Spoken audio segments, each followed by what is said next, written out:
இதனாலே கண்களை மூடி நம்ம ஜெபிப்போம். தேவனாய் கர்த்தருடைய ஆவியானவர் நம்மளோடு பேச முடியாது ஜெபிப்போம். அதுக்கு முன்னாடி நீங்களே நல்லா இருக்கீங்களா? மனசு சோர்ந்து போயிருக்கீங்களா? சந்தோஷமாக இருங்க, கவலைப்படாதீங்க. நீங்கள் கர்த்தருடைய பிள்ளைங்கன்னா தேவ சமூகத்தில் நீங்கள் ஆண்டவர் உங்கள் பாரத்தெல்லாம் ஆண்டவர் சமூகத்தில் வச்சுருங்க. அவர் பார்த்துக்கிடுவார்.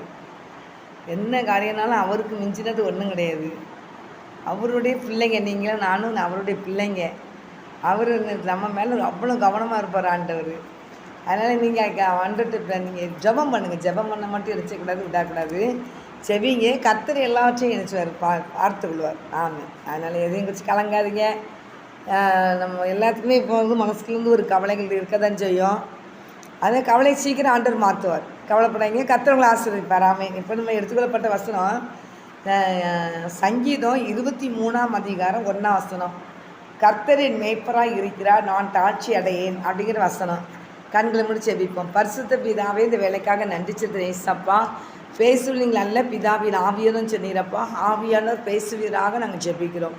இயேசுவின் நாமத்தினால் ஜெபிக்கிறோம் நல்ல தகப்படே. ஆமேன் ஆமேன் ஆமேன். கர்த்தரின் மேய்ப்பராய் இருக்கிறார், நான் தாட்சி அடையேன் அப்படின்னு சொல்லி வேதத்தில் பார்க்குறோம். என் அன்பு சகோதரி சகோதரியே, கர்த்தர் ஒரு குடும்பத்தில் மேய்ப்பராக இருப்பாரானால் நம்ம எதுலேயும் எக்காரணம் கொண்டு எந்த காரியத்திலும் நம்ம என்ன செய்ய மாட்டோம்னா தாழ்ச்சி அடையவே மாட்டோம்னா வசனம் இருக்குது. தாவீது அப்படி தான் சொல்லியிருக்கேன், நான் கர்த்தர் என் மேய்ப்பராக இருக்கேன், நான் தாழ்ச்சி அடைவேன். ஆனால் தாவீது தாழ்ச்சி அடைந்தாரா? தாழ்ச்சியில் நிறைய இடத்துல வந்துச்சு பிரச்சனைகள், அவர் போராட்டங்கள் வந்துச்சு. ஆனால் அவர் தாழ்ச்சி அடையலை. ஆண்டவர் வந்து ஆடு மேய்ச்ச அந்த தாவீதை ஆண்டவர் ராஜாவாக்குனார். அதான் கர்த்தருடைய பிள்ளைகளை நீங்கள் எந்த சூழ்நிலை இருந்தாலும் நீங்கள் என்ன செய்யணும், கர்த்தர் என் மேய்ப்பராக இருக்கிறார் அப்படின்னு நீங்கள் சொன்னது. சின்ன பிள்ளைங்களுக்கு சண்டைகளை சில சொல்லிக் கொடுக்குற ஒரு பாடமாக நினைக்கக்கூடாது. இது தேவனாய் கர்த்தர் நமக்கு எழுதி வைத்த வாக்கியங்கள், வசனங்கள். அதனால் அந்த வார்த்தையை எழுதின தாவீது ராஜா வந்து என்ன செஞ்சார், ராஜாவாயிட்டார். அதனால் அவர் எந்த சூழ்நிலையும் நம்மளுடைய வாயின் வார்த்தைகள் எப்படி இருக்கணும்னா விசுவாசம் உள்ள வார்த்தைகளாக நம்ம அறிக்கை செய்யணும். அவிசுவாசமான வார்த்தைகளை நம்ம பேசிக்கிட்டு இருந்தோம்னா ஒன்றும் நடக்காது. அவிசுவாசமான காரியங்களை பேசும்போது எந்த ஒரு காரியத்தையும் நம்ம என்ன செய்ய முடியாது, சாதிக்க முடியாது. எந்த ஒரு காரியத்தையும் பெற்றுக்கொள்ளவும் முடியாது. ஆனால் என் அன்பு சகோதரி சகோதரியே, யாக்கோப்பு நிறுவத்தில் கூட 1ஆம் அதிகாரத்தில் நீங்கள் பார்த்தீங்கன்னா 6ஆம் வசனம், ஆனாலும் அவன் எவ்வளவாகிலும் சந்தேகப்படாமல் விசுவாசத்தோடு கேட்க கடவன். சந்தேகப்படுகிறவன் காற்றினால் அடிபட்டு அலைகிற கடலின் அலைக்கு ஒப்பாய் இருக்கிறான் அப்படின்னு வேதம் கூறுகிறது. அப்படிப்பட்ட மனுஷன் தான் கர்த்தரிடத்தில் எதையாகிலும் பெறலாம் என்று நினையாதிருப்பானாக. இருமனம் உள்ளவன் தன் வழியிலெல்லாம் நிலையற்றவனாக இருக்கிறான் அப்படின்னு வேதம் கூறுகிறது. என் அன்பு கர்த்தருடைய பிள்ளைகளாகி நீங்கள் ஆண்டவர் சொன்னார், கர்த்தரை மேய்ப்பராக இருக்கிறான், நான் தாழ்ச்சி அடையேன்னு அப்படின்னு சொன்னது போல் நீங்களும் இந்த விசுவாசமான வார்த்தைகளை என்ன செய்யணும்னா நீங்கள் அறிக்கை செய்யணும். விசுவாசமான வார்த்தைகளை அறிக்கை செஞ்சால் தான் நீங்கள் ஆசீர்வாதத்தை பெற்றுக்கொள்ள முடியுமே தவிர, யாக்கோப்பு நிருபத்தில் போட்டது அவன் எவ்வளவாகிலும் சந்தேகப்படாமல் விசுவாசத்தோடு கேட்க கடவுள். எதுவுமே சந்தேகப்படக்கூடாது, விசுவாசத்தோடு என்ன செய்யணுமா கேட்கப்படணும் அப்படின்னு போட்டிருக்கிறாரு. சந்தேகப்படுகிறவன் காற்றினால் நடைபெற்ற அலைக்கு என்ன செய்யறான், ஒப்பா இருக்கிறான் அப்படின்னு போட்டிருக்கு. அப்போ சந்தேகப்படுறவங்க வந்து என்னென்னா காற்றினால் அடிக்கிறவங்க முன்னால் போக முடியாது. அவங்க வந்து முன்னால் போக முடியாத அளவில் என்னென்னா காற்று பின்னால் தள்ளிக்கிட்டே இருக்கும். காற்று என்ன செய்யும், பின்னால் தள்ளிமை தவிர முன்னால் போகக்கூடாது. அதே மாதிரி தான் இதில் போட்டிருக்கு, சந்தேகப்படுகிறவன் காற்றினால் அடிபட்டு அலைகிற கடலின் அலைக்கு ஒப்பாய் இருக்கிறான். அப்படிப்பட்ட மனுஷன் தான் கர்த்தரிடத்தில் எதையாகிலும் பெறலாம் என்று நினையாதிருப்பானாக அப்படின்னு சொல்லி போட்டிருக்கு.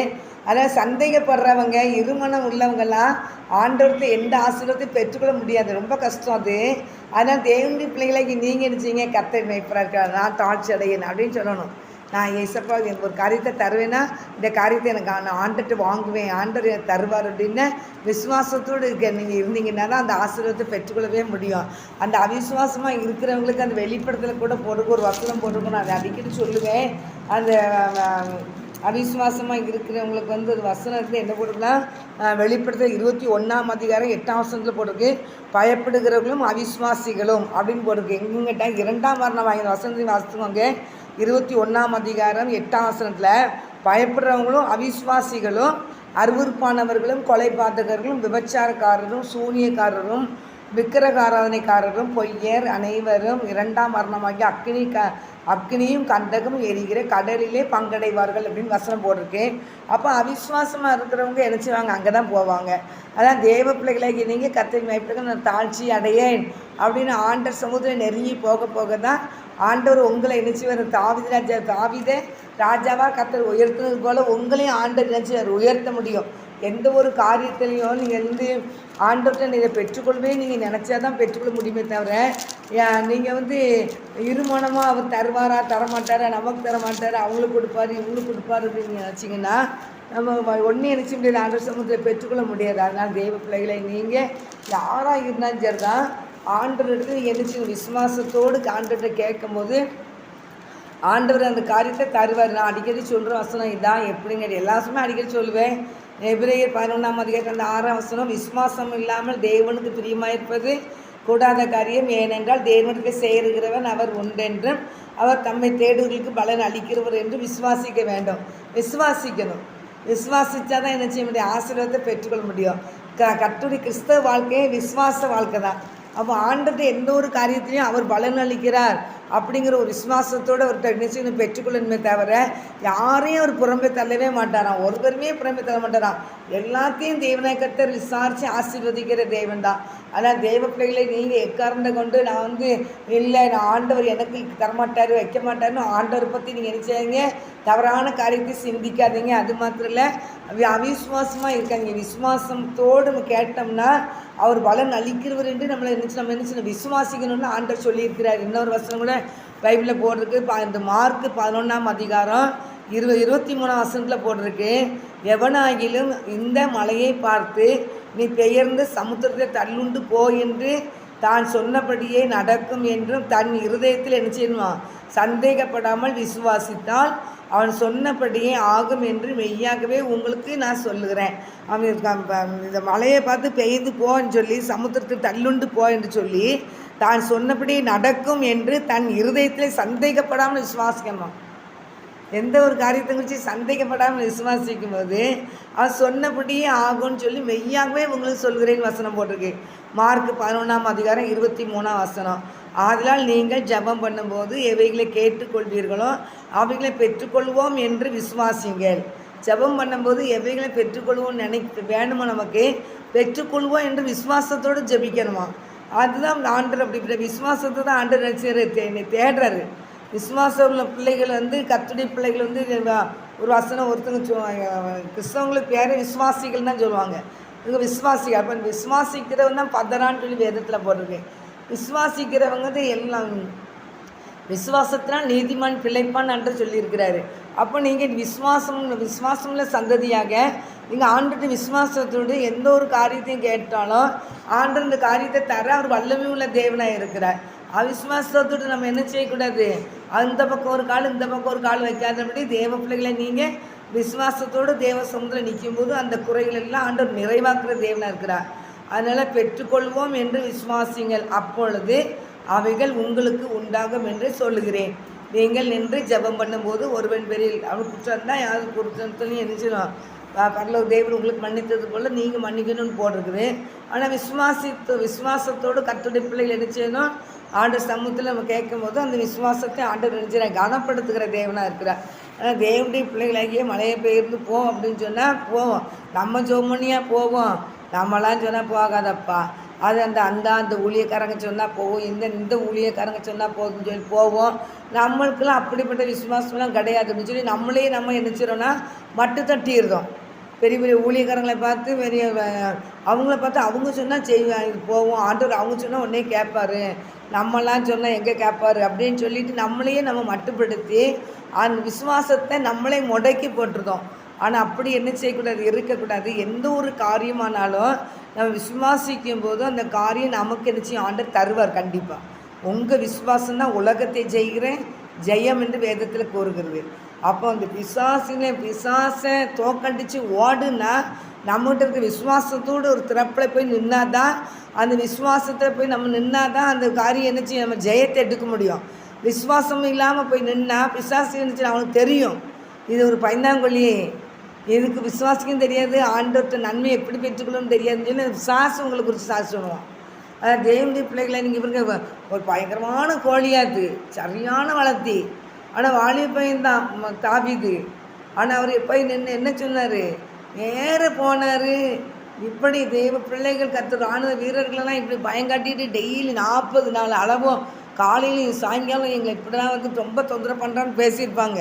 ஆனால் அந்த நேரம் இருக்கும் போது கரெக்டாக மலை மேலே வந்து நின்றுட்டு ஆண்டவருடைய நாமத்தை அவன் தூசிக்கிறான். தூசிச்சுட்டு அந்த இடத்துல நிற்கும்போது இவனுக்குள்ளே ஒரு தன்னை அறியாமல் ஒரு வீரம் வருது. அப்போ கிளம்புறான், நான் போகிறேன், நான் போய் யுத்தம் பண்ணுறேன்னு.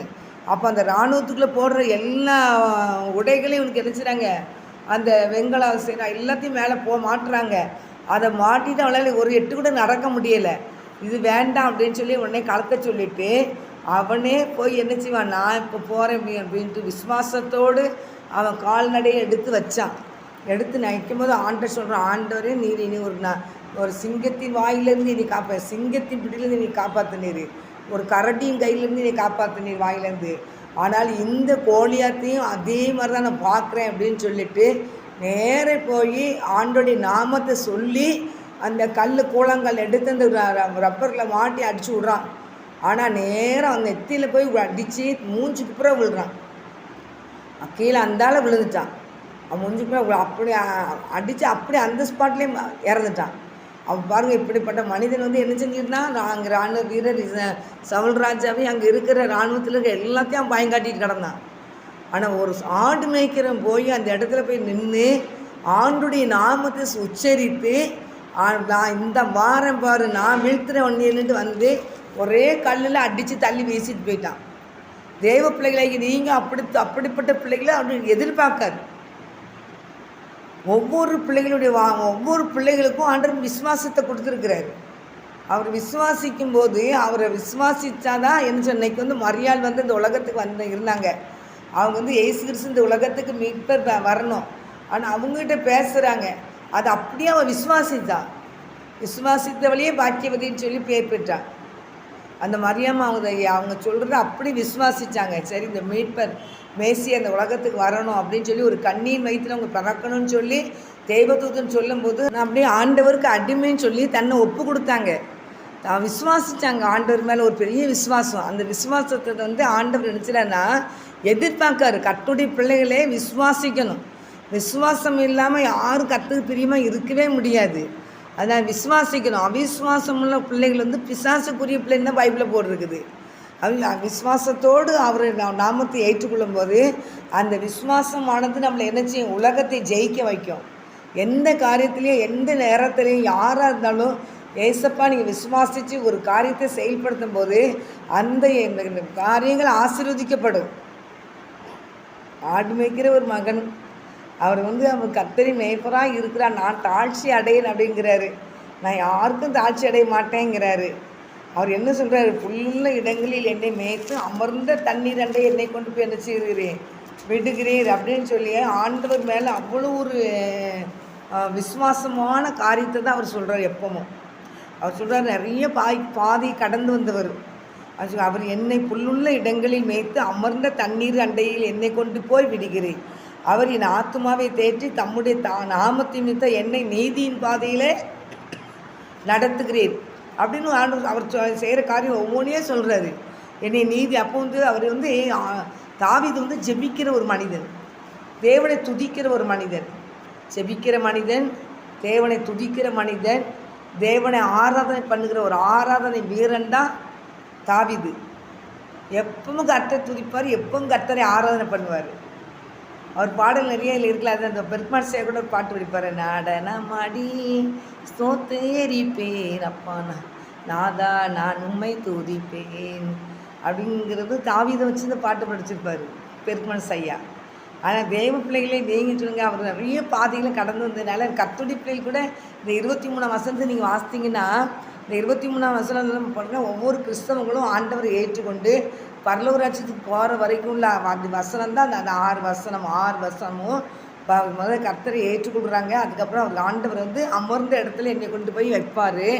அது மாத்திரம் என் ஆத்மாவை அவர் தேற்றுவார். நாமத்தின் நிமித்தம் என்னை நீதியின் பதில் அவர் நடத்துவார். மரண இருளின் பள்ளத்தாக்கில் இருந்தால் நான் பொல்லாப்புக்கு பயப்பட மாட்டேன் அப்படிங்கிற தேவர் என்னோட கூட நீ இருக்கிறீர் அப்படிங்கிற விசுவாசமான வார்த்தைகளை அறிக்கை செய்வார்.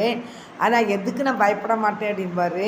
என் சத்துருக்களுக்கு முன்பாக ஒரு பந்தியை நீர் எனக்கு ஆயத்தப்படுத்துகிறீர்ங்கிறாரு. என் தலை எண்ணெயினால் அபிஷேகம் பண்ணுகிறீர் அப்படிங்கிறாரு.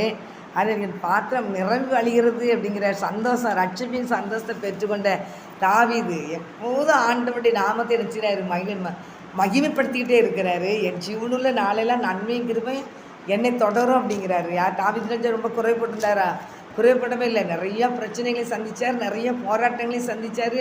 விசுவாசத்தோடு தன்னை அவர் தெய்வ சமூகத்தை அர்ப்பணித்தார். நிறைய பாவரிக்கை பண்ணார். ஆண்டவர் சமூகத்தில் நெருங்கி நெருங்கி நெருங்கி போய்கிட்டார். பிரச்சனை வர வர வர அவனுக்கு இந்த பாடு இந்த பிரச்சனையே இந்த கோழியாத்தை சுட்டு கொல்லும்போது தான் ஒன்று வெளியே வரும்போது அந்த கூழாங்கல்ல வச்சு ஒரு அடி அடித்து அவனை வீழ்த்தும் போது இந்த 40 நாள் அளவு சவுல் ராஜாவாலையும் அவங்க இராணுவத்தில் இருந்தவங்களாலும் ஒன்றும் சாதிக்க முடியல. யார் சொன்ன தாவீது எனக்கு அந்த நிமிஷத்தில் அதில் ஒரு பெரிய விடுதலை வாங்கி கொடுத்தாரு. ஆனால் அங்கே இருக்கிற ஸ்திரீங்களாம் என்ன சொன்னாங்க, சவுல் கொண்டது 1000, இப்போ தாவீது கொண்டது 10000 சொல்லி இப்போ ஒரு பாடலை படிச்சுட்டாங்க. ஆடி பாடி பெண்களுக்கு சந்தோஷனா தாங்க முடியல. இந்த 40 நாள் அவன் கர்ச்சிக்கிற சிங்கத்தை போல் மலை மேலே நின்றுக்கிட்டு அப்படியே அங்கே அலறிக்கிட்டு சொல்லியிருப்பான் அந்த வார்த்தையெல்லாம். இதெல்லாம் அங்கே இருக்கிற மக்கள் கேட்டு கேட்டு கேட்டு கேட்டு செஞ்சாங்க. பயந்து போய் தான் இருந்திருப்பாங்க. ஆனால் ஒரே தாவீது போய் ஒரு கல்லில் அடித்து வெளுத்துன உடனே அங்கே இருக்கிற மக்களுக்கு சந்தோஷம் தாங்க முடியாமல் அவங்களுடைய சந்தோஷமே தாவீது ராஜாவுக்கு பிரச்சனையாயிட்டு. அந்த பெண்களுடைய சந்தோஷம்தான் ஆட ஆரம்பிச்சிட்டாங்க. சவுல் கொண்டது 1000, தாவீது கொண்டது 10000 சொல்லி ஒரே ஆட்டம் பாட்டம். அந்தால சவுலுக்கு பயங்கர கோபம் வந்துட்டு. கோபம் வந்து அன்னையில் இருந்து காய்மன்காரனாக பார்த்தானா தாவீதை. காய்மன்காரனாக பார்த்து அவன் மேலே பயங்கரமாக கோபம் கொண்டு போய் செஞ்சான். இருந்து அவனுக்கு விரோதமான காரியங்களை எப்போனாலும் சொன்னால் இந்த தாவீது இருந்தால் நம்மளுடைய நம்ம ஒரு மேன்மைக்கு நேரம் வரவே முடியாது. இந்த தாவீது முன்னால் இருந்து எல்லா காரியத்தையும் ஜெயத்தை எடுத்துருவான் அப்படின்னு தாவீதை கொல்றதுக்கு தான் முயற்சி எடுத்துக்கிட்டே அலைஞ்சான். ஆனாலும் தாவீதை ஆண்டவர் காப்பாற்றிக்கிட்டே வந்தார். என்னை காப்பாற்ற ஆண்டவரே, என்னை காப்பாற்ற ஆண்டவரேன்னு தான் சொல்லுவார் அவர் நிறைய காரியத்தை. சங்கீதத்தில் நான் உண்மை நம்பி இருக்கிறேன் ஆண்டவரே அப்படிம்பார். நான் இருதயத்தில் இருக்கலாம் நம்முடைய சமுதிரம் ஊற்றிட்டேன் ஆண்டவரேம்பார். நம்முடைய செட்டைக்குள் நான் மறைஞ்சிருக்கிறேன் ஆண்டவரேம்பார். என் தேவ பிள்ளைகளை மானானது நீரோடைகளை வாஞ்சித்து கதறது போல என் ஆட்டம் உண்மையே நோக்கி கதறுகிறது அப்படிம்பார். நிறைய வாக்கியங்கள் அவர் சொல்லியிருப்பார் தாவீது. ஆனால் தேவனுடைய பிள்ளைகளாக நீங்கள் எக்காரணத்தை கொண்டு என்ன செய்யுங்க, அவிசுவாசமாக இருக்காதீங்க, விசுவாசம் உள்ள பிள்ளைகளாக இருங்க. தாவீது வந்து நிறைய காரியத்தை கடைசியில் ஆண்டவர் சொன்ன ஒரு வசனம் என்ன தெரியுமா, தாவீது இருதயத்துக்கு ஏற்றவன் அப்படின்னு சொன்னார். எதுக்கு அந்த இடம் விட்டார்? விசுவாசத்தில் முன்னால் நின்னார்.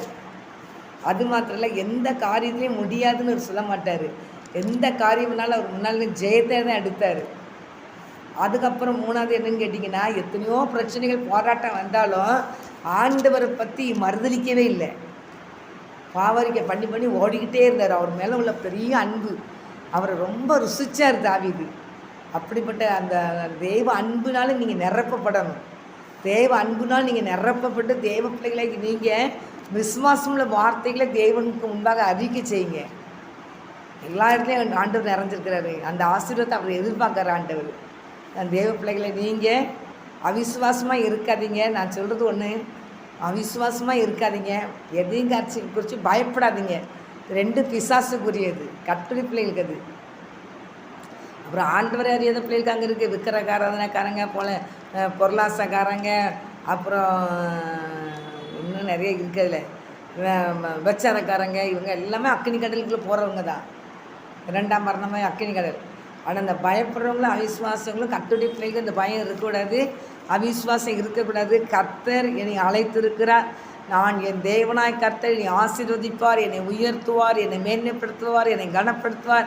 எனக்கு என்ன தேவைங்கிறது தெரியும், அவர் எனக்கு தருவார் அப்படின்னு விசுவாசத்தோடு அவரை நெருங்கி போகும்போது உங்களுடைய விசுவாசத்தை ஆண்டவர் கனப்படுத்துவார். அப்படிப்பட்ட பாக்கியத்தையும் ஸ்லாக்கியத்தையும் கர்த்தர் தந்து உங்களை ஆசீர்வதிப்பாராக. ஆமென். அன்பு தகப்பனே, நீ பேச நல்ல வார்த்தைக்காக நன்றி. கர்த்தாவே, உங்களுடைய வார்த்தைகளை கேட்ட ஒவ்வொரு பிள்ளைகளையும் நீர் ஆசீர்வதிங்க.